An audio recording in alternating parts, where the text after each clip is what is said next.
about the writing process, right? Everything is a process. So no matter what you do, like as a human, we create processes for things, right? How we wake up in the morning. I mean, I don't know what you do after school, how you get ready for school in the mornings, right? All that is a process. If you like to cook, I like to cook. So when you cook, it's a process. If I wake up, I want to make something. I kind of think about what I got in the kitchen and what I want to make. Oh, I want to make I don't know, chocolate cake today. Then I got to think like what are the ingredients of chocolate cake? I don't know, flour, eggs, salt, baking soda, um, cocoa, sugar. Like, do I have those things? And I kind of think about it before I even go into the kitchen. Think about, well, what's in there, or if I really want chocolate cake, or do I want to make, I don't know, strawberry cake or birthday cake or whatever, right? I don't just get up and start making a cake because I have to make sure I have all the stuff together. I got my ingredients. I measure out my stuff and I put it, set it aside. Or I might have my daughter go into the kitchen and tell me if I have cocoa or if I have, I don't know, butter or whatever.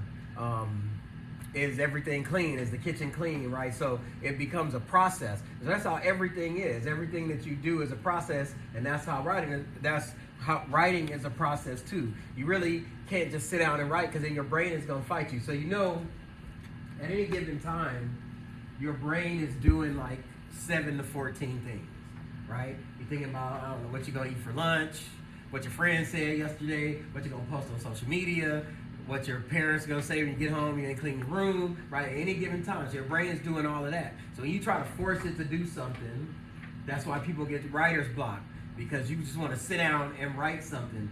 So what we do in these processes that you do, you're telling your brain something. So your alarm goes off, right, in the morning, and it wakes you up. And if you're like me, I'm not a morning person. I hate the mornings. So I just kind of lay there.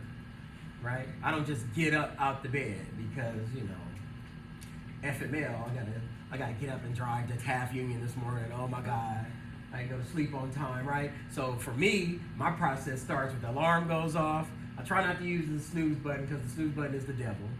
And so I just lay there, right? I give myself a few minutes to actually kind of wake up, right? Which it still takes some hours. I told you I converted to Buddhism in China in 2012, so I listened to the Tao. So I broke the Tao down into 365 pieces, minute to minute and a half pieces, and I'll sit there and I'll listen to that. And I'll send it to my best friend, because, I'm converting him to Taoism. So I'll send the Tao of the day to my best friend. If I have time, I will meditate, sit there and just rest, try to clear my mind, think about what I'm going to do in here today, what we're going to talk about, how we're going to get through these next 13 sessions or whatever it is, or tell myself like, ooh, 1 down, 13 to go, right? And so that's how my morning starts. And then I'll get up, go into the bathroom, brush my teeth, get myself ready, right? Got to come out, get dressed, put my leg on, right? It's a whole process. And for some of y'all, you got the same process, right? How you do things happens in a process. You don't just get up and do it, because you have to prepare your brain, right? Like I said, your brain is working on these 7 to 14 things, some more high priority than others, so you got to focus it to doing that thing. If some of y'all know how to drive, if you got your license or have a car or whatever, drive somebody else's car, you think you just go in and get in the car, but your brain is managing all of that, right? We don't sit in the car like, oh, what do I do next? And then have to think about it and then do it, right? Your brain knows that process.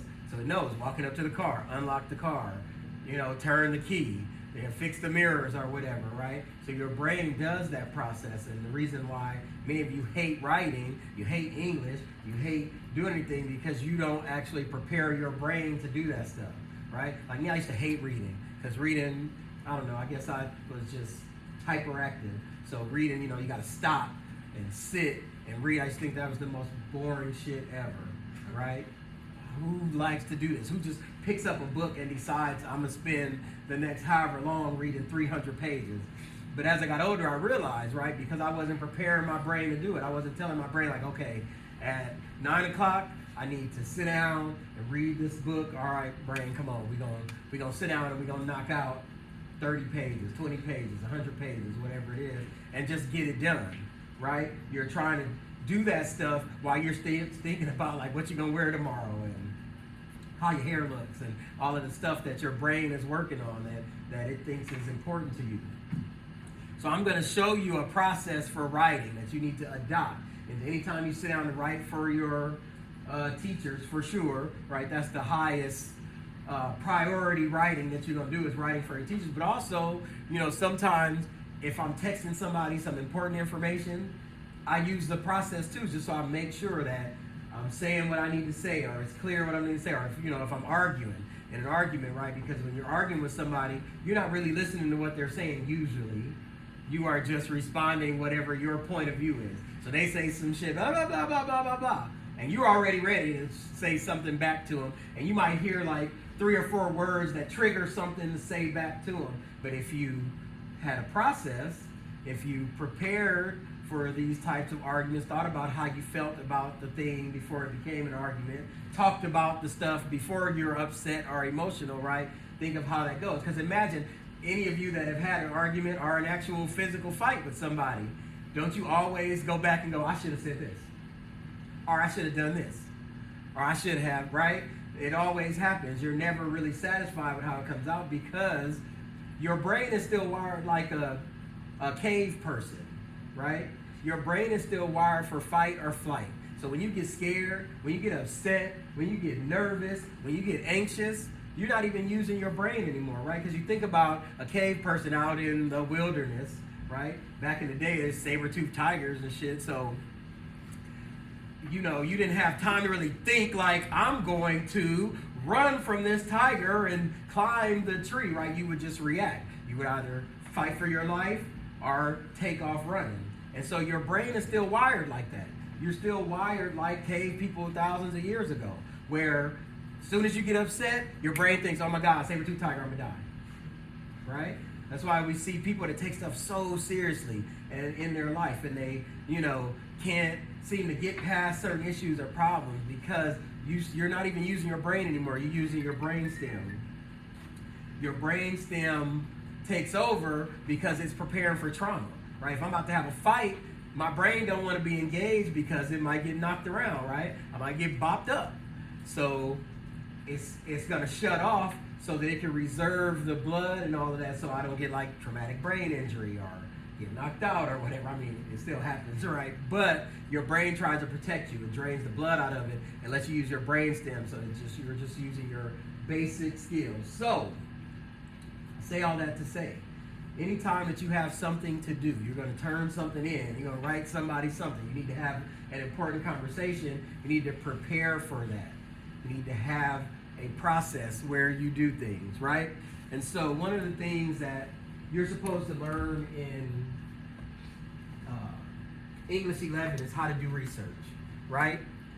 So first of all, what that means is for the rest of your life, after you learn this, after we talk about this today, it should be no more like talking out the side of your neck. And what that means is you just open your mouth and bullshit spills out, right? You're getting too old for that, right? Or something dishonest comes out. You're getting too old for that, right? You're almost grown people. At 18 in America, you're a grown person. So you have to start thinking about what you're going to say, how you're going to react to stuff, and how you're going to prove stuff. So if I think that Kobe Bryant, Michael Jordan, whoever it is, Shaquille O'Neal, LeBron James is the greatest basketball player, the next thing I have to say after that is maybe some stats, maybe some information, right? As a kid, you're able to just open your mouth and say anything. I think the clouds are made of marshmallows or whatever. And people are like, oh, that's cute, kid. Stupid, but cute, right? Now you're getting to the age where if you feel a way or you think something, you need to have done the research to be able to back it up, right? You need to be able to say, I think, kids should only go to school 4 days a week. And then before somebody asks you why, you should offer information. Well, I looked it up and, I don't know, I'm just going to make up some stuff. In Thailand, the students go 4 days a week and they're more focused on their work. Or they behave better. Or it gives them more days to work off on Friday. That's how people communicate, right? And so as we go through this class, you're going to learn how to do research, formal research, but you should also be able to do just practical, real-life research. Because we do research in labs, in space, underwater, in your house. right? Like I gave you the example yesterday. My kids, somebody eats my Oreos or eats my, I don't know, Magnum ice cream out the freezer. I want to know which one of these little bastards did that. Like, who was in here eating my shit, right? I'm trying to find out. And I use the same skills that I use when I'm sitting doing research for my doctorate and do a dissertation or a master's thesis or a research paper, right? It's the same set of skills. And you already do it. Some of y'all in relationships, y'all little fake ass high school relationships, right? That many ain't gonna last, right? Sorry, but it's the fact of life. You're gonna get older and stuff changes, right? Your relationship, you do more research and more work tracking down another human being than you do to sit here and get your high school diploma. Or to figure out what life is like or what you gonna do with your life. You so worried about who they texted and who they emailed and they might use like that picture on Instagram. Same set of skills. That's the same set of skills we use to do research. So why sit and waste your time doing that kind of research when you could just knock this other stuff out of the way? This stuff could be easy because you already got the skills and you already do it, right? Governments spend billions of dollars on research, right? And like I said, research goes on in libraries, laboratories, jungles, the ocean depths, caves, outer space, offices, and in our homes. Everybody's researching. So basically, what research is, before we get to the writing process, I know we got a break coming up in about 25 minutes. But what research is you're gathering information to answer a question. Who ate my damn Oreos, right? So now I got to figure it out. Now I got 2 kids, right, that are usually with me. My oldest usually be around. She lives out of state.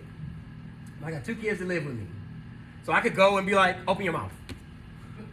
And look for black crumbs of Oreos. Or I could sit down and go over a timeline. Okay, well, I got the Oreos. I know that they were there, yesterday at 2, right? And my son came home at 6. I didn't see my daughter eating none, and maybe I'm a little biased, right? Research is sometimes biased because my daughter, my baby, she can actually have my Oreos. But my son, he's 26. He should buy his own damn Oreos, right? And so I might sit and think, right? Who had the opportunity to get the Oreos? Who would be the one that would eat them? Like my daughter ain't got to hide it. She comes on the weekends, right? So she could eat whatever she wants. But my son, so that's my usual suspect. That's who did it, right? So then I might go start asking him questions, right? I'm gathering information to answer the question, who ate my damn Oreos? It's the same thing as if I was writing a paper on, subspecies fish in the Pacific Ocean that live between the Mariana Trench and Asia. It's the same thing. I just sit down and decide, like, okay, what am I really trying to figure out here? And it starts with me figuring that out, right? And so why do we write? Why do we tell people in English 11 to write papers and do research and, speeches and oral presentations like y'all gonna do in here, right? You do it to remember. If you go to college, right, you're about to take all these classes again. And except for in 4 years, you're gonna do it in 2 years. Right? So your first 2 years of college is every class you've already taken just at college level, right? So English 101, biological science, physical science, speech, right? History. You take all that shit all over again. What do they call it? Foreign language, right? PE. You gotta take 2 sections of PE. So you take the whole high school curriculum again the first 2 years of college. If you don't go to college, you just don't want to be out here dumb in the world, right? So yesterday leaving Taft, I decided I'm going to look because I know a lot of what we're going to talk about, especially today, was where you've grown up and has it influenced the person you are. And I see like cool people, families, right? But I also see like burnouts, right? That's not doing nothing with their life, right? Like where do you want to fall? What do you want to do? Who do you want to be? Do you want to be the 30-year-old that hang out across the street from high school, right? In some dirty shorts and a dirty t-shirt ain't doing nothing, still living with your parents and all of that? Or do you want to take like something that you learn and apply it to something? You ain't got to go to college. College ain't for everybody. Everybody don't like college, right? Or it may not be the time, right? Timing is something too. Some people don't go to college till way later. Some people graduate high school, go straight to college. Some people, and get right out. Some people take a long time. Some people don't go to college, decide to go later, right? You start having kids that change your life, right? I don't know if anybody in here got kids, but you start having kids and it change your life, right? You got a life on your hands now. Now you got to decide, like, what am I going to do? Am I going to work? Am I going to go to school? Am I going to work and go to school, right? And so that's why we teach you all the things, right? High school in America is we teach you every subject so that you gravitate to something, right? It's the very rare student or students that are going to get straight A's in everything, right? I'm good in English, so I love English class. I like history class. There's a lot of writing. Give me something to write. I'm the nerd. You put me in a class and they say you got to write a paper at the end. Boom, I'm getting an A. But if you say like, oh, it's chemistry class, and now you got to calculate all these chemicals, I'm getting a D, unless one of y'all help me, right? Today, I got a doctorate, and if you put me in a chemistry class today, if I don't have a tutor, I'm getting a D. And the only reason why I know I'll get a D is because I got to fight to at least pass, right? And so you got to decide, right? Is TAF going to make you who you are, wherever you came from before you were here, right? Because you could end up doing something successful. You could live here your whole life and never leave Taft ever and still be something, right? You don't have to be like the burnt out person that ain't doing nothing with their life, that don't want to go to their 10-year reunion because you don't want to tell nobody that you ain't done nothing for 10 years, right? You got to decide now, like what you going to do. If you don't want to go to school, how you going to make money? Because in a capitalist society, you got to make money. So we do all this work so you can remember what to do. We do it so you understand life, right? You're out in life and you understand how things work, right? We do it also to test your thinking, because growing up in Taft, growing up in these towns, cities, different places, does affect you, right? Growing up in Compton affected me. I'm still traumatized from watching people get shot. I had the guns put out on me so much, it's ridiculous. So now I want guns, I have guns, but I'm afraid of guns. I've seen what they do, like in real life, right? So that's traumatizing. So even to this day, I could be somewhere, I'm out at a bar with my homies, and some people start arguing. I feel uncomfortable when people are arguing and I'm sitting down, because when I grew up, an argument could end up in shots at any moment, right? Or people leaving, we somewhere and people leaving mad in a huff. That's scary to me, because when I was growing up, when people left in a huff, they came back shooting. Every time, right? So it affects me. It affects me to this day. My friends notice it, right? I got friends that are cops or whatever. So I'll stand up because I don't like sitting down, because I got to be able to move. And I only got one leg, so I can't really run. So I need to be ahead of the game. I don't need to be like sitting there and they start shooting, because what I'm going to do is stand up and then be shot. So I need to get up and put myself in a position where I can maneuver out. And my friends be like, they just arguing about who paying for the shots. Like, why are you tripping? Because where I grew up has influenced the person that I've become. It don't go away.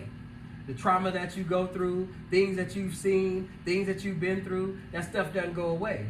But it's also a superpower, right? We look at having bad stuff happen to us and bad stuff happen in our past as bad. And it can be bad. But it's also a superpower. I could go anywhere in the world and I'm not afraid. People ask me, you go to Colombia, you're not afraid? No, I ain't never afraid nowhere. I've been to Cuba, I've been to places. And I like to go, I don't do the tourist trips, right? I like to go be in the culture, right? And people go, you're not afraid? Like, hell no, I grew up in Compton. I died in, right? And now I'm a doctor. I ain't gonna be nowhere where, I ain't gonna put myself in danger like, oh shit, I wanna go to the hood and see some G's. Like, no. But if I happen to have to go through the hood to get to somewhere, I ain't scared in the hood. I ain't walking around, looking scared and looking lost, right? Especially as an African American man or a man with black skin, I'm usually the threat. People usually scared of my ass, right? So I could be anywhere in the world. They see me, I'm the threat, right? All I gotta do is look mad with my limp, right? And so it's a gift and a curse. So you have to start embracing it, because it's like I said, it's a superpower. Can't nobody tell me nothing. I ain't scared of nobody. I go to jobs. What I'm scared of you for? I had guns put in my face. I've been shot at with a Uzi. I ain't scared of you unless you pull a gun out, right? Now I'm scared. But at work, I'm in trouble at work. Oh, okay, I'm in trouble, right? It's a super strength, right? Y'all growing up, how you growing up, you could do anything, anywhere, right? And you just have to figure out how to use it as a strength instead of doing something stupid, right? How many people in prison you think I worked with and thought they was tough and thought they was hard, and now they got to beg Dr. Johnson to let them in school. I gotta get a college degree because my child is going the same route that I went, and I want to show them that they should go to school or whatever. And I tell them it's a superpower. All that stuff you've been through, everything that you are challenged by. So that's what I want you to think of. Writing is an important part of learning, thinking, and understanding. It will change the way you think by giving you more ways to think. So another thing is, if you're not reading every day, you're not getting no smarter. Why do you think we teach kindergartners the letters when they first start school or preschool? Why the first thing we start teaching is A, B, C, D, right? It's because that's the foundation for everything. How you develop your vocabulary, right? If let's say you hate reading and you don't read, then your vocabulary ain't getting no better. You still got the same vocabulary from whenever the last time somebody made you read something, right? You teach yourself everything. After the 3rd grade, you can teach yourself. You don't really need us, right? You don't need a teacher if you're motivated, if you want to learn something. And I don't mean like reading books in school, and I don't care about none of that. You read whatever you want. Read game magazines, read mangas, read whatever you want. But just read something every day. Your brain is a muscle. I know y'all heard that. You're probably tired of hearing that. But you should read something every day, right? Just to increase your vocabulary, and read something about something you like. You want to learn how to do roofs or fix air conditioning units, then start reading books and articles on doing that. Want to be a teacher when you grow up? I don't know why, but let's say you do, right? Start reading about teaching. All right, and I don't care. It could be comic books, whatever, but you need to read words. You need to see what good writing looks like so that you can incorporate that stuff into your vocabulary, right? Nobody wants to talk to you sounding dumb. I mean, your friends do. Your friends don't care, because you can be dumb with your friends and they don't care. But there are going to be times where you need to express yourself, and the only way to do that is by reading every day. 15 minutes, 10 minutes. Every day have something that you are actually looking at and reading. If you're learning English or learning another second language, you need to read in that language, right? And learn what that language looks like, right? And that's every day. You know, quiero aprender español muy bien porque, you know, leyendo español cada día, right? It's the only way to do it. You have to be able to increase your skills, right? And demanding more of yourself. And what counts as as good work is always the same all around the world. All right, so I'm going to erase this. I hope everybody did it, because I want to introduce something to you as we develop this idea of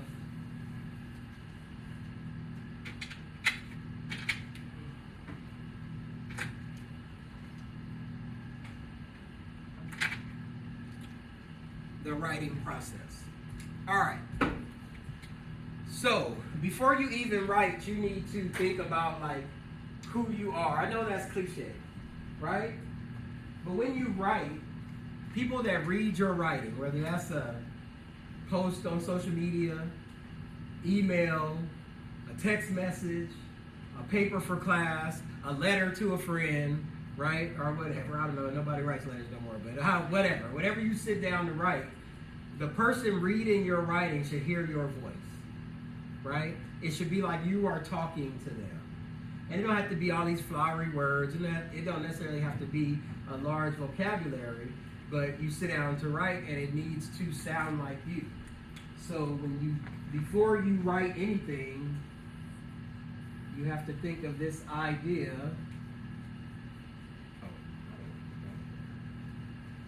of your rhetorical stance, is what we call it.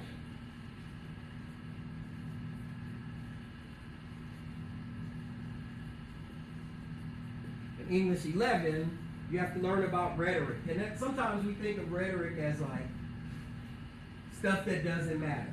But this matters because in this class, for sure, I'm judging you as a writer, just like you judging me as a teacher. Every time you interact with somebody, right, it's this judgment that happens. You ever had somebody walk into a room and you just didn't like them? They ain't said a word. You don't know them, right? You're reading their rhetorical stance. That's the feeling you get about them based on what they say, who they present to be, right? Your impression of them. Or somebody walk in the room and you instantly love them, right? Like, I don't mean like love at first sight. I mean like, you really gravitate to them. They seem cool. Like, oh my God, that seems like a cool person. You're reading their rhetorical stance, right? And we do this all the time. When we see people, when we read something, like some people think like, well, text messages don't matter. I'm an English professor. I don't care who it is. You sending me text messages, like, your shit need to be spelled right. Like, don't send me nothing I gotta decipher that sounds stupid, especially if you're my age. It's different if it's one of my kids, right? So I'm judging you. So when I go to work, my main job, and somebody send me an email and it's got misspellings in it and the grammar is wrong, like, this person is stupid. You never recover from that. Once a person be like that, you stupid, you could do the smartest thing tomorrow and they'd be like, but they still stupid. They did that one thing, but they still stupid. And then by the 1,000th thing, it'd be like, oh, they did that 1,000th good thing that was smart, but they still stupid because I can't forget the email that they sent that was all messed up, right? We judge people. Tupac was like, only God can judge me. That's a lie. We judging each other all the time, right? And we're judging each other's rhetorical stance. Now, how that looks is there's some context. We had a party, right? We're at a party where don't nobody know us. We just crash in the party, right? Well, the first thing that people notice about you is this thing we call ethos, right? And ethos is simple. It really translates like ethics, but we're going to call it credibility, right? And that has to do with whoever the speaker or the writer is, right? And really what that means is, who are you? I walk in the party, fresh dressed, dripping, right? And what they're going to want to know, who are you, right? So I have to present to them who I am, right? All the time, right? When you come into the class and the stuff is on the board and all that stuff, it's presenting to you who I am. If I came in here, I mean, today is a bad example, but if I came in here and I just sat behind the desk and I didn't talk to y'all and I just gave you like worksheets, it would mess up my ethos, right? Some of y'all don't want to hear me dribble on every day. Like, oh, fuck, here this dude go again. Running his mouth. Talking about some shit that we don't even care about. We're in English 11. We don't care about none of this, right? It's telling you who I am, right? Oh my God, Mom, I don't want to go to my English 11 class. I do talk too much, right? You're reading my ethos, right? Credibility. Who are you, right? So whether I meet you in person or we're on social media or I write something to you, that's the first thing you're looking at, is trying to figure out who I am. If you were in elementary teachers write like letters to the parents. Hi parents, I'm Lincoln Jones and I'll be your child's teacher, right? That's establishing ethos, right? They're trying to get them to come to the class and visit class and support them in everything that they do. All right, the next part of this, when you think about the context of being a writer or a speaker, is logos. Logos translates easily enough into logic. right? This is about the topic, the thing that you're talking about. And it pretty much says, what are you saying? So, I'm at this party where I don't know anybody. And I come in and they're like, who are you? I'm late. I heard it was a party down the street. It sounded fun. I heard the music playing. I wanted to come dance. You know, I don't know. Saw some pretty ladies go inside. So I just followed them in here. And they're like, what? You just walked in our party? Like, for real? You know, and at that point, they're either going to be like, he's cool, or he's got to get the F out of here. Right? You got to go, partner. Ain't no crash in this party. It's a private party. We ain't just accepting walk-ins here today, right? So that could go either way. But they're going to get a sense of who I am and give me a chance to let them know why I'm there. The next thing that's part of this rhetorical stance is pathos. And pathos is emotion. Right? It's about the audience, not about me anymore. And it's as if they are saying, why should I care? Right? So I walk into this party, nobody knows me, they see me, they go, who are you? Tell them who I am. Tell them why I'm there. And then it's up to them to say whether they care or not. Now, why this matters is when you're sitting down to write a paper or do a speech or talk to somebody or introduce yourself or one of the most important high-stakes things you're going to do in your life is doing an interview, a job interview, right? That's how you get your money. These are the things that you're doing, right? This is how you're presenting to people. Right? And why it's important to you is because if I'm about to write a paper for a professor, the most important thing is to connect with the professor or the teacher or whatever, right? You need to connect with the person you're writing to, right? Some of y'all want to date, you dry, you ain't got no dates or whatever. Your rhetorical stance is whack. You don't know how to present yourself. You don't know how to say who you are. You don't know how to say what you want to say. And you don't get people to care. Because that's the most important thing. In that whole triangle, that other one is the most important thing. Right? You think, so imagine, we'll be here 3 weeks, 13 more days, counting today. At the end of the semester, somebody I remember got a 79. You think I'm going to give them a B or a C? I might give them an A. Right? If we got the right interaction, right? Because who can disagree with me? You could earn an F in the class, but I like your rhetorical stance. I could give you an A. Who gonna make me change it? Right? And it don't matter if you like me or not or whatever. You have to start thinking about how do you get people to do what you want them to do. Parents won't let you go nowhere. You need to start looking at your rhetorical stance. You ain't trustworthy. It ain't about them. They won't let you borrow the car. It's because it's something about you that you are presenting as the person that's going to wreck their shit. Right? So you have to figure it out. And so before you even write, you sit down and figure this part out, right? So I say write a paper about the death penalty. You got to immediately sit down and go, how do I feel about this topic? What do I think? Who am I with relation to this topic, right? What do I want to say? And why should whoever I'm turning this paper into care about how I feel about something, right? How do I get them to gravitate to my point of view? What if they don't agree? What if you want to write me a paper about Jesus Christ is my only Lord and Savior, and I'm Buddhist? How do you get me to care? Because it ain't just about what you got to say. Because I may not care about what you got to say. Oh, Mr. Johnson, the bus was late. I was walking and my shoe fell off and I don't care. Difference that make to me? How do you get me to care? How do you get me to stop and go, oh, that's horrible. Your shoe came off? You didn't go back and get your shoe because you were rushing to class? That's horrible. Go get your shoe. Don't worry about class, right? This is what people do to get what they want, right?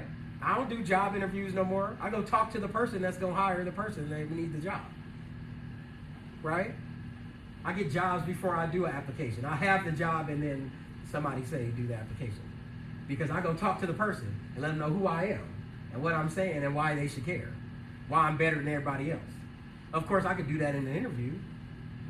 But why do that when I could just take the job from your ass by going and showing my rhetorical stance and not do no interview? They cancel the interviews, right? So you have to start thinking about that. How do you feel about that? Everything that you interact with. Like, now you're getting older, you're hearing about politics, you're hearing about economy, you're learning about money, you're learning about your body, you're learning about yourself. Start deciding how you feel about that stuff. I mean, some of it will change because you're young. So most of it will probably change. Now you might think, the death penalty is cool, but you get older, you might change your mind. Big debate going on right now in America, abortion. You might feel one way or the other. You might get older and change that, but you need to decide how you feel about stuff. That's how you explain. Because let's say I get into the elevator and the governor get in the elevator and say, hey, what do you think about this Roe versus Wade stuff? Oh, I don't know. I ain't read nothing about that. I don't know what's going on. I don't watch the news. I mean, not that you got to watch the news, but, right? You get into the age now, if somebody asks you how you feel about something, you should tell them. If somebody asks you what you want to eat, you should tell them, I don't know. Like, come on, man. That ain't helping. If I'm a parent and I'm asking my child what they want to eat, and they go, I don't know. Right? And then what's the next thing to happen? Oh, okay, well, we just going to stop at McDonald's. I don't want McDonald's. Well, you should have said something before we drove up to McDonald's. I asked you first what you wanted. Like, why are you tripping, right? And so you have to become that person that can explain, right? And even if you don't know specifically what you want, you might say, I don't know what I want, but I don't want a burger. I've eaten too many burgers and fries. Pizza sounds good. Maybe some chicken. I don't know, right? But you have to become that person. So as you start developing into this scholar that I'm making you, you need to start thinking about this. Who are you? What are you saying? And why should I care? Especially those of y'all that like to get in trouble. When your ass in trouble, the only way to get your ass out of trouble is by making the person see either that you're remorseful or you learned your lesson or whatever that is. And if you like to get in trouble, then you need to learn that really well. Because that's the difference between it being a super serious event and a slap on the wrist, right? So I wanted to introduce that to you so that as you develop this process that you're going to have for writing, you start thinking about yourself and reflecting yourself into your work. All right, so we have only a couple minutes left till the break, and then after the break, we'll continue with the writing process.